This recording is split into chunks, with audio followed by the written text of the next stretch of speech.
haqiqiy musulmon odam ko'chani iflos qilmaydi. Nimaga? Payg'ambar aytgan. Baklashga tashlamaydi, qog'oz tashlamaydi, salafan tashlamaydi, buchoy tashlamaydi, nos supurmaydi, ko'ngilda aynitib. Haqiqiy musulmon ummat mana shunda bilinadi. U mavludda tikka turib qo'ysa ummat bo'lib qolmaydi u. Yo 50 tasini chaqirib mavlud o'qitib qo'ysa chin ummat bo'lib qolmaydi bu. Umrbod mayli o'qitmang, lekin o'sha mavluddagi Payg'ambar alayhissalom haqlaridagi ma'lumotga amal qilaylik, chin ummat bo'laveramiz.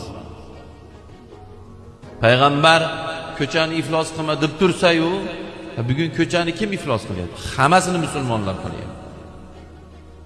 Hatto iymonsiz bo'lgan yaponlarda katta futbol maydonidan chiqib ketgandan keyin yaponlar o'tirgan joyda bitta axlat topolmayapti. Xudoni yo'q deydi kerak bo'lsa. Vaholanki musulmonman Alloh xudo, hoji aka, jog'ida zog'o boshida do'ppi o'tirgan joyini ko'rsangiz ko'yingiz ayniydi. Qusas kerak bo'lsa. Yana gapirsa yoqmaydi ba'zi biriga. Bu ish emas bu.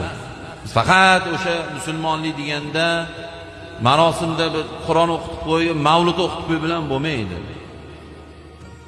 O'sha Qur'onga, Xudo Qur'onda aytgan bizga pand va nasihat, Payg'ambar alayhissalom hayotlarida ko'rsatib va hayotlarida gapirib, hadis qilib qoldirgan ma'lumotlarga amal bizni chin ummat, chin banda qiladi.